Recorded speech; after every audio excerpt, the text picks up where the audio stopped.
Welcome to the Kathy J Show. I didn't get my hello, but you know what I'm saying. Hello, everybody, and welcome to the Kathy J Show. I am Kathy J.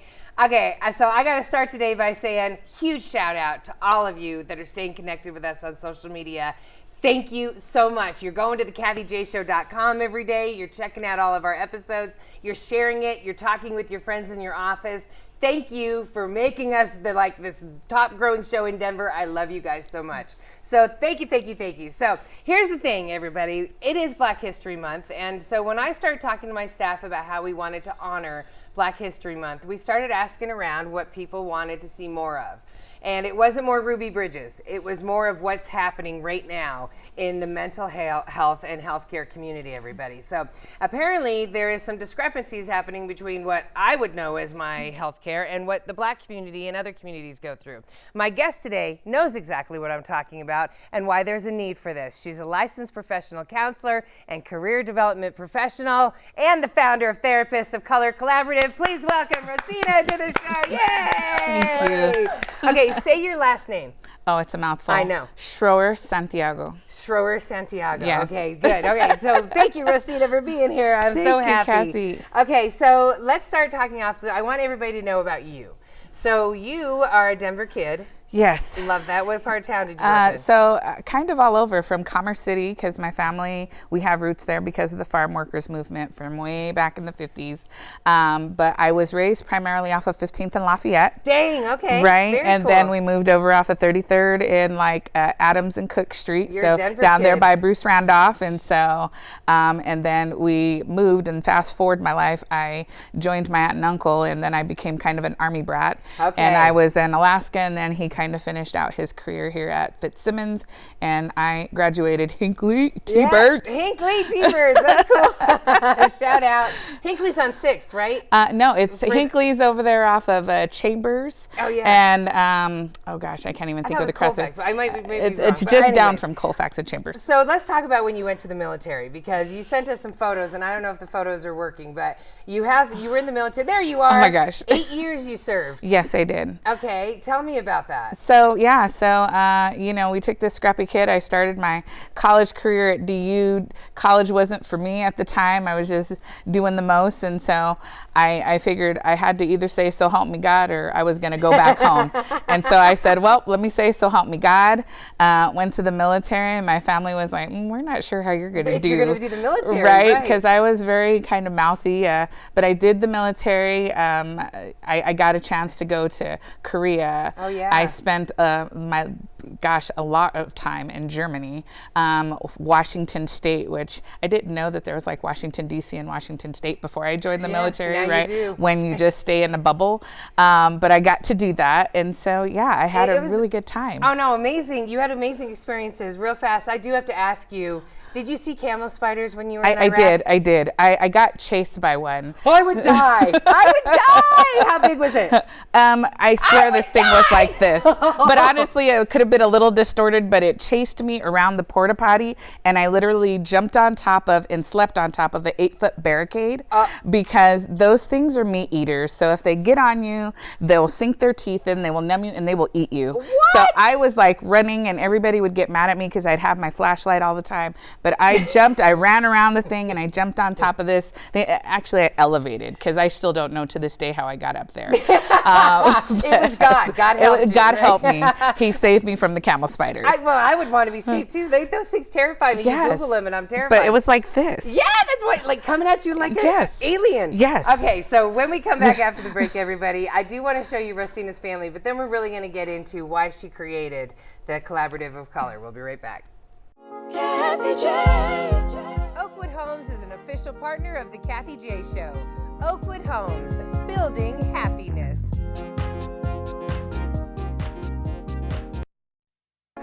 Kathy J.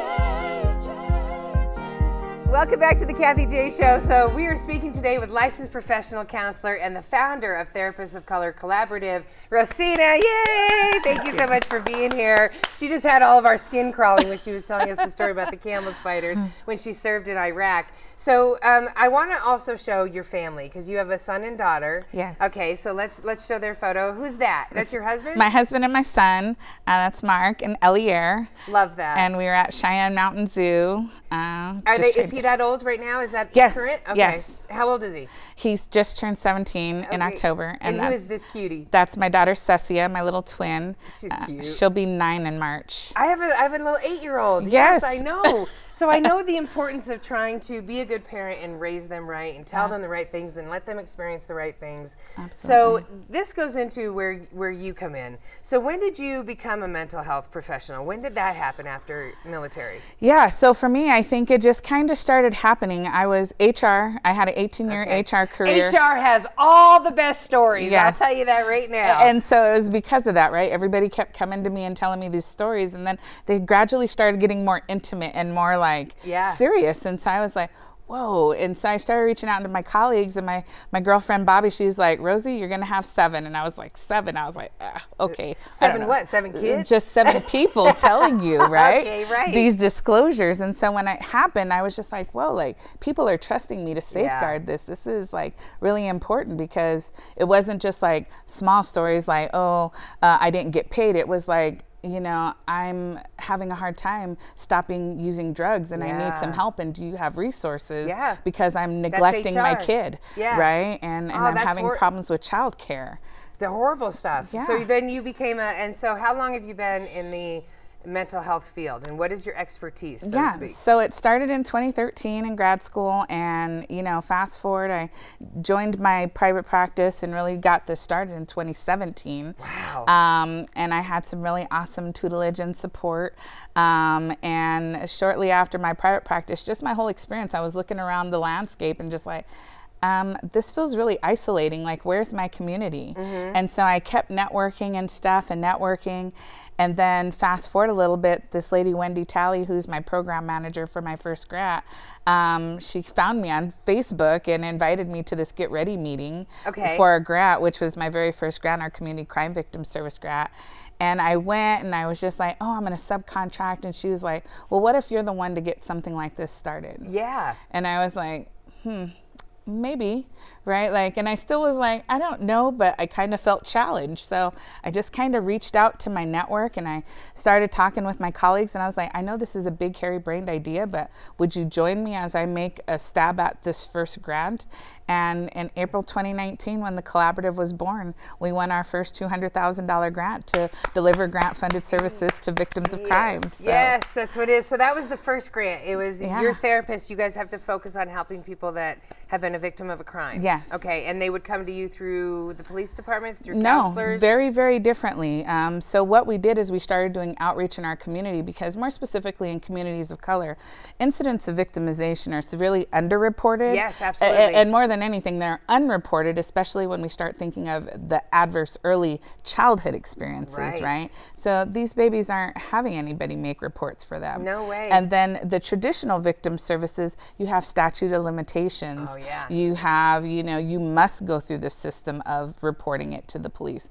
And so when you exist in a community where it doesn't report it, it's you don't have a confidence in making the report, right? Because of the all of the things, right? Yeah. And so, we have all of these things that then manifest into other and complex and compounded problems as you move into adulthood, right? Yes, right. And so our victim service grant just basically said, if you can attest to being a victim at any point in your life, we want to give you mental health services at no cost to you. That is awesome. When we come right back, everybody, we're going to get into more of that. We'll be right back.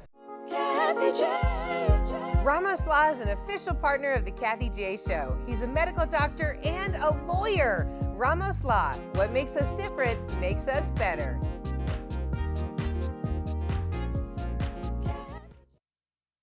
Kathy J. Welcome back to the Kathy J Show, everybody. So today we're speaking with licensed therapist Rossina about mental health and the Black community. So let's get into it, shall we? So you created the Collaborative of Color. Therapist of Color Collaborative. Okay. And it's such a cool website, everybody. It's just amazing what you've done. But you said it's kind of a double-edged sword when you have to do, like, social change has to happen as well for the proper mental health to be. Absolutely. Yeah. Okay. Explain that. Yeah.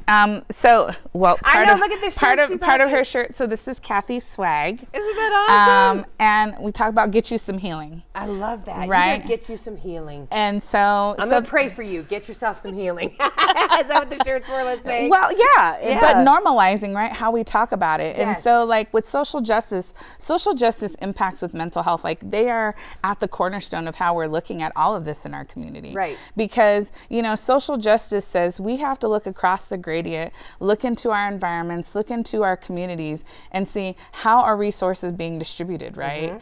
And it's not about equality, right? Because we oftentimes say, oh, well, equality. No, it's about equity. Okay. Because equity means that we're making sure we're augmenting the people to make sure they have what they need in order to have that same fair shot, to right? get the equity or equality. Right. Yes, and equality is just like, well, I'm going to give you a coffee cup, I'm going to give you a coffee cup, I'm going to give you a coffee cup, assuming that maybe I need 3 coffee cups. Thank you. Right. Assuming that we're all at the same playing field to begin with. Right. And so when we're looking at mental health through a social justice lens, we're saying, we're looking across the resource deserts that are happening. We know in communities of color, there's lots of resource deserts. We have food deserts, right? We also have healthcare deserts, right? When you say deserts, you mean it's dry? There's it's nothing dry. there. There's these resources. You have to commute further out from these communities to get access to them, Okay, right? why do you think that is?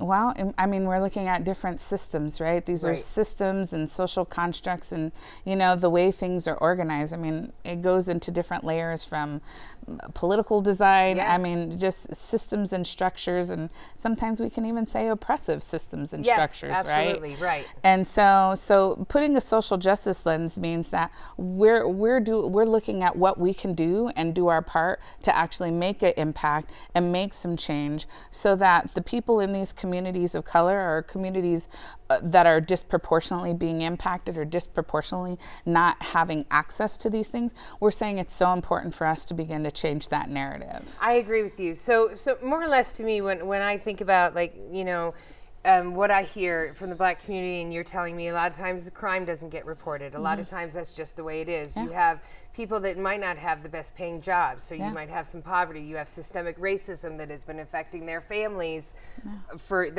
for generations. You have a lot that goes into the Black community, and I hate saying the word minority because it means that I'm obviously right and everyone else is a minority. So I try never to use that term. People of color, is that a right term to use? Yeah, people of color. We're also using BIPOC, which is more, it's talking about Black, Indigenous people of color across the spectrum. And that's just kind of an acronym that's, I would say just more recently we're starting to use a little bit more commonly and frequently just to really capture all of us, because it's not just one community. It's so a lot of community of color are being disproportionately impacted. And so the purpose of you guys is, she was bringing it up on the phone and she was like, well, Kathy, here's all, did you see some of your therapists? Yes, that's my ground zero crew. It's no different from me wanting a female doctor. Yeah. It's no different from me wanting someone that looks like me when I have something personal I need to talk about with my body or my mind. That's the main point of this, right? Absolutely. You have all these wonderful women and men who have degrees. Let them help the community. That's what you guys want. Absolutely. Right. And so explain that, why I obviously just explained it, but what are you hearing when people come in and they find you? Yeah, when people come in and find us, we like to say they're coming, as just kind of organic referrals. So somebody's been in services with us, and it's kind of like that each one teach one, right? So they've been in therapy, they had a positive experience, they're reaching back and they're bringing somebody in for services. Nobody thinks they need therapy though. Right. Explain why we do. Well, part of it, I think more specifically, like I'm Afro-Latina, so from the Black community and my Latin community, like we're just, we're often told, take it to God and pray about it. Totally. And sing about it, or absolutely. You gotta keep praying. And I like to say, well, you can have Jesus and a therapist too. Yay, that should be another shirt. I do have that one. Yes, I do have that one. Good. But it's really changing the narrative, because like we have been gifted, right, with these skills and and we kind of had to be twice gifted, because even in grad school, a lot of what we learned was based upon Western, and just white influences, right? And so when we're looking at who the things and all of our clinical modalities were standardized and normed upon, it wasn't people who look like me. So I tell my clinicians, right, all the time, like, we are twice gifted, right? We have to take what we learned in grad school, we have to put it through our respective filter, and then we're turning around and we're taking it and we're applying it to our community. Right, and it's so important, and especially right now, you're seeing a lot happening with COVID, correct? Yes. What's coming into your office? So I think what we're seeing is a trend of just like, not just adults anymore, right? Because yes, there's been a lot of social anxiety and depression that has definitely been, it's definitely elevated as a result of COVID, because people have been in social isolation and not ready to connect. But then we started reconnecting. So some of that, adults are now kind of this transition, right? And we're having a lot of adjustment dysfunction. Yes. And just how do we navigate transition? And my gosh, like, am I adulting right? But the other thing we're seeing you're so right, is adolescents and the babies, right? So like the teachers, right? Like the teachers are starting to see kind of some compassion fatigue and burnout. And then our babies are, they're missing critical benchmarks. We have babies like, I'll use my son, when he, at the beginning of COVID, he was at the end of his 8th grade year. Yeah. Right? And then you fast forward and now he's going to in-person school, but he was already in his sophomore year of school. Yeah, and he so missed those critical benchmarks of transition. And nobody thinks about that, Rossina. And it's so, thank God you guys are, because it affects our health. Absolutely. All right, when we come back, everybody, we'll get more into it with our amazing therapist. We'll be right back. Kathy J. The Colorado Lottery is an official partner of the Kathy J Show. Colorado Lottery, play on.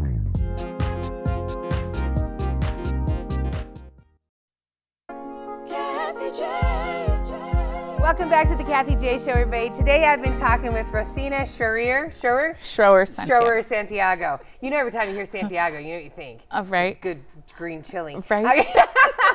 But she is a licensed professional counselor and the founder of Therapists of Color Collaborative, everybody. So she brought these amazing shirts that this is the new shirts, right? Yeah, these are the swag in the shop. Look at that. Mental health too, men heal too. That's so brilliant. Absolutely. I love that. This one, look at this for my director, Matrice.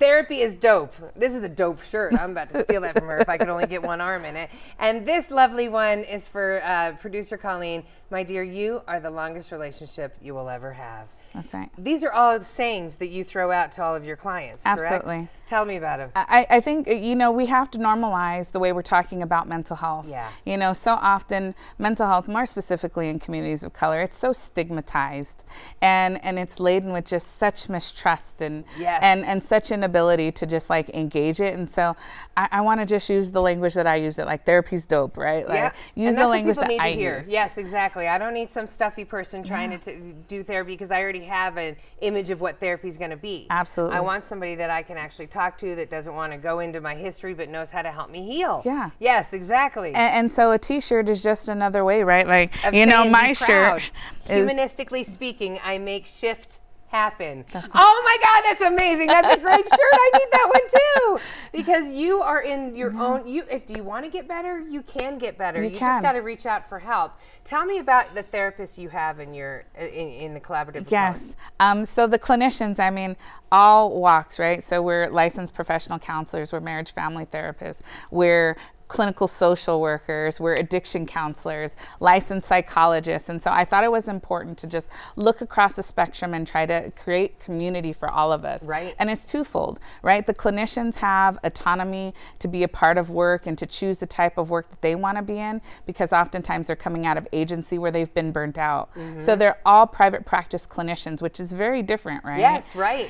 And, concurrently, like, the clients get to choose who they want to join them on their journey too. So it's kind of a meeting in the middle. And I love that you say on their journey, because that's what it is.